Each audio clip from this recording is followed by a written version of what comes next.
यह कथा एक ठग और उसकी दो बेटियों की है जो जंगल में रहा करते थे। वे उन यात्रियों को जो जंगल से गुजरते छल और धोखे से लूट लेते और फिर उनकी हत्या कर डालते। लेकिन एक दिन ऐसा यात्री वहां आया जिसने उन सब की जिंदगी बदल दिया। एक क्रोधित राजा ने अपने पुत्र की किसी गलती के कारण उसे देश से बाहर निकाल दिया।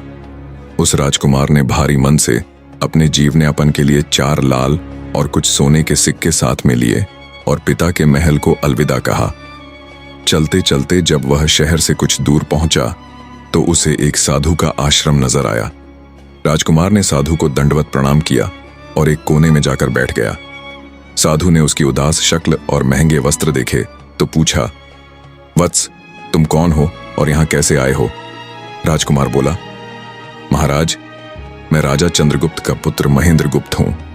मुझे मेरे पिता ने देश निकाला दे दिया है, इसलिए मैं परदेश जा रहा हूं। रास्ते में आपका आश्रम दिखा तो सोचा आपके दर्शन कर लूं। साधु ने बात सुनते ही कहा, वत्स, तुम एक नेक आत्मा हो और परदेश की ओर जा रहे हो, तो मैं तुम्हें 4 बातें बताना चाहता हूं जो तुम्हारे काम आएंगी। पहली बात, परदेश में अकेले की बजाय साथ होना बेहतर होता है। दूसरी, परदेश में किसी और के हाथ का भोजन न करना, और अगर करना भी पड़े तो पहले उसे किसी जानवर को खिला देना। तीसरी, किसी अनजान चारपाई पर सोने से पहले उसे अच्छे से झाड़ लेना। और चौथी, अगर कभी शत्रुओं के बीच फंस जाओ तो नरमी और बुद्धिमत्ता से काम लेकर अपने उद्देश्य को पाना। साधु ने कहा, इन 4 बातों को कभी मत भूलना। राजकुमार ने साधु को प्रणाम किया और यात्रा पर निकल पड़ा। कई दिन चलने के बाद वह एक जंगल में पहुंचा। वहां उसने देखा कि एक चील एक छोटे से कछुए के बच्चे को उठा ले गई है। संयोग से वह बच्चा उसके पंजों से छूटकर नीचे गिर गया। तड़पते हुए उस बच्चे को देखकर राजकुमार को दया आ गई। उसने सोचा, अगर मैं इस बच्चे को पाल लूं तो इससे उसकी जान तो बचेगी ही, साथ ही साधु की पहली बात भी पूरी हो जाएगी कि परदेश में एक से भले 2 होते हैं। यह सोचकर उसने कछुए के बच्चे को अपने साथ रख लिया। अब यात्रा में कछुआ भी उसका साथी बन गया। कुछ दिन चलने के बाद राजकुमार को एक सुंदर स्थान दिखाई दिया। वहां उसने कुछ खाया और कछुए से कहा, तुम यहीं बैठो, मैं थोड़ी देर आराम कर लेता हूं। और वह एक पेड़ के नीचे सो गया। उस पेड़ पर एक सांप और कौवा रहा करते थे। जब भी कोई यात्री वहां रुकता तो सांप उसे डस लेता और कौवा उसकी आंखें निकाल लेता। महेंद्र गुप्त को सोते देखकर सांप नीचे उतरा और उसे डस लिया। डसते ही राजकुमार की मृत्यु हो गई। कुछ देर बाद जब कछुए ने महेंद्र गुप्त को मरा हुआ देखा तो वह घबरा गया और उसके ऊपर बैठकर रोने लगा। उसी समय कौवा नीचे उतरा और जैसे ही वह आंखें निकालने बढ़ा, कछुए ने झपट कर उसकी गर्दन दबोच ली। कौवा छूटने की बहुत कोशिश करता रहा, लेकिन कछुए ने उसे छोड़ा नहीं। तभी कौवा ने सांप को पुकारा। सांप आया और कछुए की पीठ पर जोर से डंक मारने लगा, लेकिन कछुए ने अपना सिर अंदर कर लिया। सांप ने कई बार कोशिश की, लेकिन कछुआ हर बार अपने को बचा लेता। आखिरकार हार कर सांप ने कछुए से प्रार्थना की, कृपया मेरे मित्र को छोड़ दो। कछुआ बोला, तूने मेरे मित्र को डसा है, अब मैं भी तेरे मित्र की जान लूंगा। अगर तू मेरे मित्र को फिर से जीवित कर दे तो मैं तेरे मित्र को छोड़ दूंगा। यह सुनकर सांप ने महेंद्र गुप्त के डसे हुए स्थान से विष चूसकर बाहर निकाला और कहा, अब मेरे मित्र को छोड़ दो। कछुए ने देखा कि राजकुमार को होश आने लगा है तो उसने कौवे को छोड़ दिया। जब महेंद्र गुप्त पूरी तरह होश में आया तो कछुए ने उसे पूरी बात बताई। यह सुनते ही राजकुमार को साधु की पहली सीख याद आ गई कि अकेले की बजाय साथ होना बेहतर होता है। उसने मन ही मन साधु को धन्यवाद कहा और अपनी यात्रा पर फिर से निकल पड़ा। कई दिन और बीते और वे समुद्र किनारे पहुंच गए। तब कछुए ने कहा, मित्र, यह मेरा देश है। अगर आप कहें तो मैं अपने माता पिता से मिल लूं, उनसे बिछड़े बहुत समय हो गया है। महेंद्र गुप्त ने सहमति दे दी और रात को अकेले जंगल में रुक गया। उसी जंगल में कुछ दूरी पर एक ठग अपने परिवार के साथ रहता था, जिसमें उसकी 2 बेटियां और 4 बेटे थे। बड़ी बेटी को ज्योतिष विद्या आती थी। जब भी कोई कीमती सामान लेकर मुसाफिर जंगल से गुजरता तो वह अपनी विद्या से जान लेती। उसने कहा, बहुत दिनों बाद मुझे खजाने की गंध मिल रही है। कोई यात्री यहां आया है जिसके पास 4 लाल हैं। तुम लोग उसे पकड़ कर लाओ। उससे लाल निकलवाना मेरा काम होगा, लेकिन ध्यान रहे उसे मारना मत, जिंदा ही लाना। ठग अपने बेटों के साथ निकल पड़ा। थोड़ी ही दूर जाकर उन्होंने देखा कि एक व्यक्ति पेड़ के नीचे सो रहा है। उन्होंने उसे पकड़ा और अपनी बेटी के पास ले आए। बड़ी बेटी ने आश्वस्त होकर कहा, चिंता मत करो, मैं इससे लाल निकलवा लूंगी। लेकिन जब ठग की छोटी बेटी ने महेंद्र गुप्त को देखा तो वह उस पर मोहित हो गई। पहली ही नजर में दिल दे बैठी। भाइयों के डर से कुछ कह न सकी, लेकिन मन ही मन उसे बचाने की तरकीब सोचने लगी। बड़ी बेटी ने खाना बनाया और उसमें जहर मिला दिया। वही खाना उसने महेंद्र गुप्त को परोसा। जब महेंद्र गुप्त ने खाने की थाली उठाई और पहला निवाला मुंह तक ले गया, तभी उसे साधु की दूसरी बात याद आई। परदेश में किसी और के बनाए खाने को पहले जानवर को खिलाकर देखना। उसने थोड़ा सा भोजन कुत्ते के सामने डाल दिया। जैसे ही कुत्ते ने खाना खाया, वह मर गया। यह देखकर महेंद्र गुप्त ने खाना नहीं खाया और सोचा, साधु की दूसरी बात भी काम आ गई।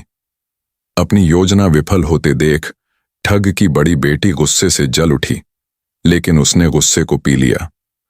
अब उसने राजकुमार के लिए सोने का प्रबंध करवाया और कहा, ऊपरी कमरे में तुम्हारे लिए बिस्तर लगा दिया है, जाकर विश्राम करो। कई दिनों की थकावट से परेशान राजकुमार जैसे ही ऊपर पहुंचा, उसे बिस्तर पर सुंदर चादर बिछी हुई दिखी। सोचा, जो हुआ सो हुआ, अब तो आराम मिलेगा। लेकिन जैसे ही बिस्तर पर बैठा, उसे साधु की तीसरी बात याद आ गई कि परदेश में बिस्तर को पहले झाड़ लेना चाहिए। उसने जब बिस्तर को झाड़ा तो उसके होश उड़ गए। वह बिस्तर कच्चे सूत से बना था और उसके नीचे आग से भरा कुआं था, जिसमें जलते अंगारे धधक रहे थे। जैसे ही राजकुमार महेंद्र गुप्त ने खुद को टूटी चारपाई पर सुरक्षित पाया, उसने साधु की तीसरी सीख को याद करते हुए मन ही मन धन्यवाद कहा। लेकिन चैन की नींद का जो सपना उसने देखा था, वह अब टूट चुका था। अब तो उसकी आंखों से नींद कोसों दूर जा चुकी थी। जान का डर जो सता रहा था। उसी रात ठग की छोटी बेटी चुपचाप उसके पास आई। उसके चेहरे पर चिंता की परछाई थी, लेकिन उसकी आंखों में सच्ची मोहब्बत की चमक थी। वो बोली, हे स्वामी, मैं आप पर अपने प्राण तक वार सकती हूं, पर आज की रात मेरी नहीं, मेरी बड़ी बहन की बारी है। किसी भी हाल में आज की रात उससे अपने प्राण बचा लो। कल मेरी बारी है और मैं आपको बचा लूंगी, आपसे वादा है मेरा। इतना कह वह चली गई। सबने रात का खाना खाया। ठग की बड़ी बेटी ऊपर बने उस कमरे में चली गई जहां पथिक को जलाकर मारने की योजना थी। उसने सोचा, अब तक तो वो मर चुका होगा। मगर जैसे ही अंदर आई, देखा महेंद्र गुप्त बिल्कुल सही सलामत चारपाई पर लेटा है। गुस्से से उसकी आंखें लाल हो गईं। उसने तुरंत कटार निकाली और दहाड़ी, अभी अपने 4 लाल मुझे दे दे, वरना मैं तुझे मार डालूंगी। और तभी महेंद्र गुप्त को साधु की चौथी बात याद आई। जब शत्रु के जाल में फंस जाओ तो नरमी और ज्ञान से ही रास्ता निकालो। उसने शांत स्वर में जवाब दिया, मेरे पास कोई लाल नहीं है, लेकिन यदि तू मुझे मार देगी तो पछताएगी, ठीक वैसे ही जैसे एक बंजारा अपने समझदार कुत्ते को मारकर पछताया था।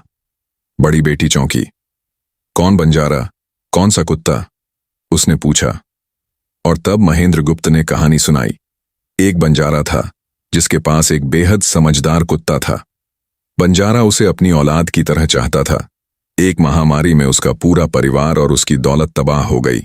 हारकर वह कुत्ते को लेकर आगरा के एक साहूकार के पास पहुंचा और बोला, कुत्ता गिरवी रख ले और मुझे कुछ पैसे दे। साहूकार ने उसे Rs 10,000 की जगह Rs 21,000 दे दिए। कुछ ही समय बाद एक रात डाकू उसके घर में घुस आए। कुत्ते ने कुछ नहीं भौंका, क्योंकि डर था कि सेठ जाग जाएगा और डाकू मार देंगे। डाकू जब धन लेकर चले तो कुत्ता उनके पीछे पीछे गया और देखा कि उन्होंने सारा धन एक तालाब में छिपा दिया। अगली सुबह सेठ ने कुत्ते को कोसा। ये तो निकम्मा निकला।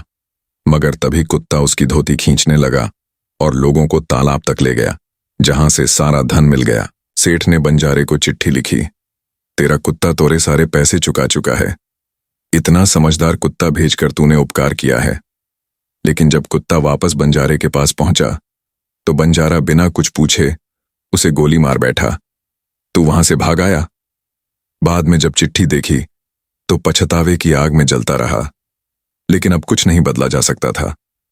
कहानी सुनकर ठग की बड़ी बेटी के चेहरे पर थोड़ी नरमी आई, पर गुस्सा अभी भी बरकरार था। महेंद्रगुप्त बोला, एक और कहानी सुनो, राजा और अमरफल की। राजा एक दिन गंगा स्नान गया और उसका तोता अमरफल ले आया। राजा ने फल अपने बाग में लगवाया ताकि पूरा कुटुंब अमर हो सके।